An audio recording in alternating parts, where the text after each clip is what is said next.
This week, Jim Lee. Hi, this is Romeo. Alors que commence tout juste le crossover DC Chaos, qui commence à mêler l'univers DC et Absolute, il est temps de faire un petit peu le bilan de cette première année d'existence de cet univers alternatif. Vaut-il encore toujours le coup? Est-ce qu'il a encore des surprises à nous réserver? On va voir ça tout de suite sur Album Comics. Depuis maintenant plus d'un an, le scénariste à succès Scott Snyder, qui avait fait des merveilles sur Batman la décennie passée, est revenu chez DC Comics avec un projet fou, proposer un reboot complet de l'univers Aux Deux Lettres, mais contrairement au dernier, le faire exister en parallèle du principal qui continue à vivre sa petite vie. Cet univers, on l'a appelé l'univers Absolute, un univers né de Darkseid, le grand tyran intergalactique de Apocalypse et New Genesis, qui, lassé de tout le temps voir se répéter les mêmes événements, toujours voir son combat contre la Justice League être arrêté et l'empêcher de dominer l'univers, a décidé de se sacrifier, de se tuer, afin de créer son propre univers, de devenir la matrice d'un nouveau genre. Et de faire naître un univers d'ici complètement inédit, dans lequel on va enlever toute trace d'espoir et d'héroïsme pour ne faire naître que Darkseid. Mais malgré ça, des héros vont quand même commencer à naître, et c'est ce dernier qu'on va commencer à explorer.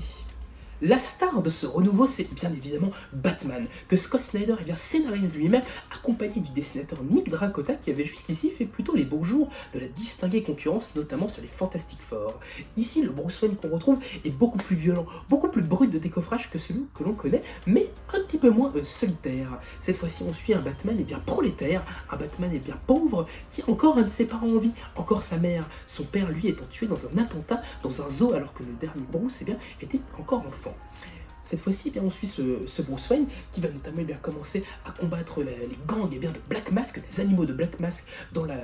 ville de Gotham, en étant confronté à un Alfred, cette fois-ci pas majordome, mais mercenaire, et en voyant pas mal des ennemis classiques de Batman que l'on connaît être en réalité ses amis d'enfance, comme Killer Croc, Double Face, le Pingouin, et bien d'autres, qui vont connaître un destin sempiternellement un petit peu contrarié, mais qui va pas mal donner de corps à cette nouvelle version de Batman, qui est vraiment repensée pour le 21e siècle, un Batman qui est beaucoup plus, comme je vous le dis, brut, et qui va notamment être confronté à un Joker qui, dans cette version-là, est un richissime entrepreneur qui ne rit jamais. Ce Batman continue bien évidemment de faire sensation et va commencer à faire un petit peu des petits, parce qu'après sa première apparition dans le chapitre 13 qui vient de sortir tout récemment, on va avoir droit à un titre centré sur la Catwoman de cet univers-là, qui est dans une relation un peu plus ambiguë encore avec Bruce Wayne que celle que l'on connaît, une nouvelle série qui devrait être toujours scénarisée par Scott Snyder et dessinée par le Frenchy Bengal, qui devrait nous arriver, si ce n'est dans la fin de cette année, dès le début de 2026, et qui sera augmenté par un petit one-shot qui s'appellera Batman Arkham, qui devrait se concentrer sur le fameux asile dans cet univers Ultimate. Évidemment, tout ça, comme vous me voyez venir, sera déjà disponible sur Album Comics, sur notre site internet, pour ne pas rater tout ça, parce que notre bon Batman a déjà suivi pas mal d'horreur, notamment dans une confrontation très musclée avec Bane, que vous pourrez découvrir en français dès le 13 février dans notre bonne librairie. Si vous avez l'habitude de me croiser en boutique, vous devez savoir que mon personnage de super-héros préféré, c'est Superman. Et du coup, j'attendais assez impatiemment cette réinvention absolute, et je suis plutôt satisfait et assez enthousiaste de ce que l'auteur Jason Aaron et le dessinateur Rafa Sandoval nous proposent depuis maintenant quelques mois.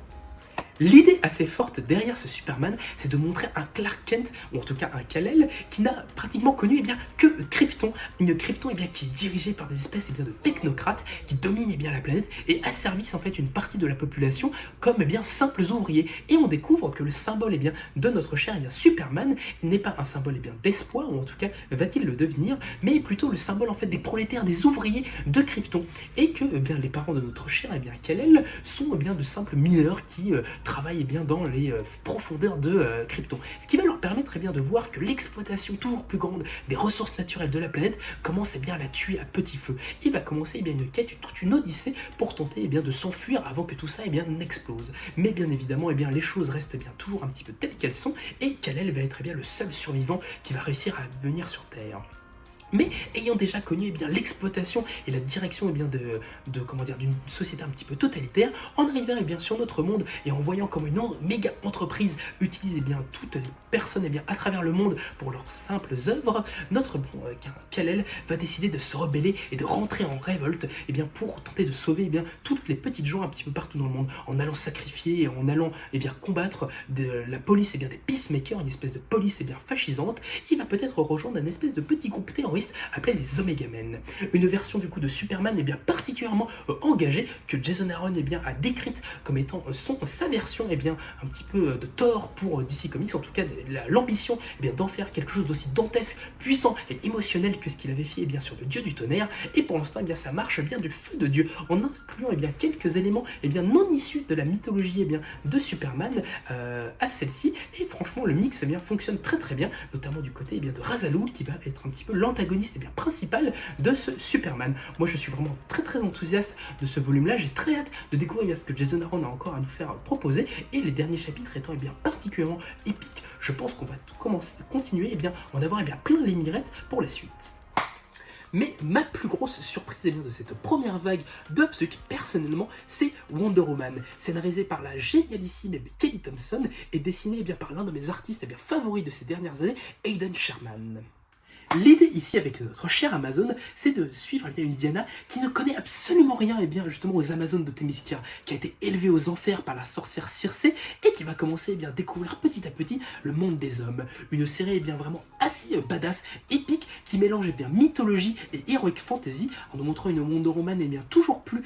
empathique et tournée vers les autres, qui va dans un premier temps dans ce premier volume faire une bataille complètement dantesque avec une espèce de créature venue des enfers, et qui va ensuite partir explorer les mondes souterrains pour tenter de retrouver ses sœurs qu'elle ne connaît ni d'Ève ni d'Adam. Une série vraiment assez touchante et assez puissante où Kelly Thompson nous propose une véritable caractérisation assez dense pour cette Wonder Woman,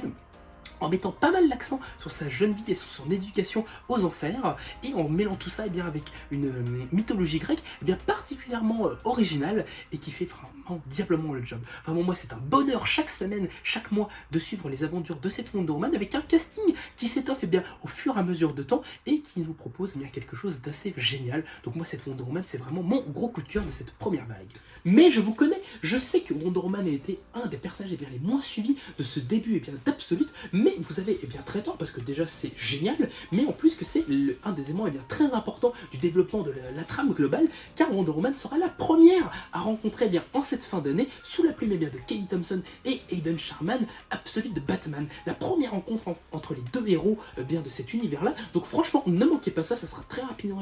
en précommande sur notre site, et ça risque de faire des étincelles. Mais cette gamme Absolute n'est pas restée cantonnée que à la Trinité, elle s'est également étendue à d'autres persos de l'univers d'ici qui sont tout aussi intéressants et flamboyants.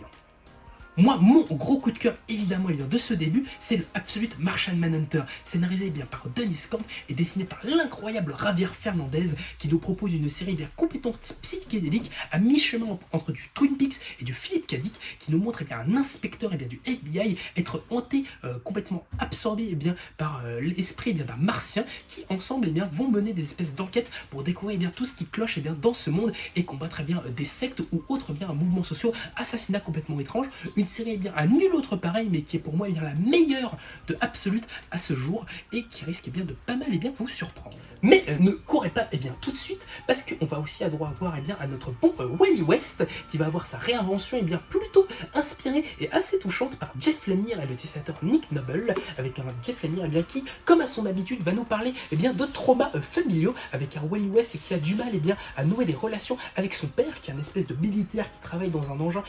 un petit peu étrange du gouvernement, et qui durant une conversation avec un certain Barry Allen va se retrouver en possession de pouvoirs complètement étranges qui lui permettent de voyager dans le temps. On va suivre du coup un Wally West qui va partir en fuite cherchant du coup à trouver des réponses sur tout ça, et qui va se retrouver confronté au personnage des Rogues, des ennemis en fait, des espèces de mercenaires engagés pour son père pour essayer de le retrouver, et qui va se retrouver nez à nez à devoir faire équipe avec un certain Goriagrod. Mais la proposition la plus singulière de ce début d'Absolute, c'est très nettement Green Lantern, scénarisé par le vétéran Highwing, qui nous propose ici un ouvrage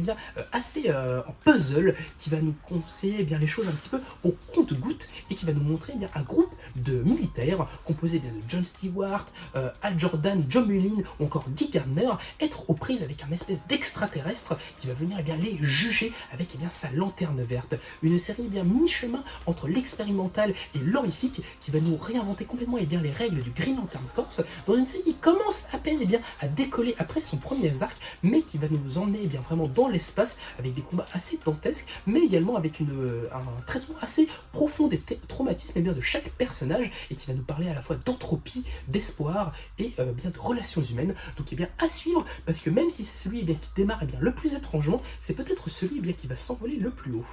Pour découvrir donc la suite de cet univers Absolute, et notamment le Martian Manhunter et le Flash, rendez-vous le 21 novembre 2025 chez Album Comics pour retrouver les versions françaises publiées par Urban Comics. Un très bon moyen de continuer votre voyage dans cet univers assez équivoque et franchement merveilleux, mais en même temps de pouvoir attendre la sortie de Absolute Batman, que je sais vous tracasse de plus en plus et que vous avez envie de retrouver dans son volume 2. Donc en attendant, vous pouvez retrouver ces deux-là qui seront non moins formidables. Pour ce qui est des dernières news, évidemment, nous, on est centré sur DC Chaos en ce moment, du coup, le crossover qui commence à rentrer un peu plus dans le vif du sujet de l'affrontement entre Darkseid et la Justice League classique, qui va commencer à nouer l'univers Absolute et l'univers classique. Pour l'instant, pas de révélation, du coup, je vous laisserai le découvrir, mais ça va être au cours pendant plusieurs mois chez DC, donc de quoi rattraper si vous avez déjà lu tous les Absolutes et que vous voulez voir un petit peu la suite du développement de cet événement. Moi, pour l'instant, j'ai adoré ce premier chapitre qui est beaucoup plus épique et un peu moins décérébré que ce qu'on pourrait soupçonner d'un premier abord. Donc n'hésitez pas à venir suivre tout ça en temps réel chez Album Comics avec les prochains chapitres et les tie-in. Oubliez de réserver tout ça dans le descriptif de la vidéo. On espère que tout ça, toute cette petite présentation vous aura plu et que ça vous aura donné faim d'un peu plus de cet univers Absolute. Sur ce, moi je vous laisse et je vous dis à très vite en boutique.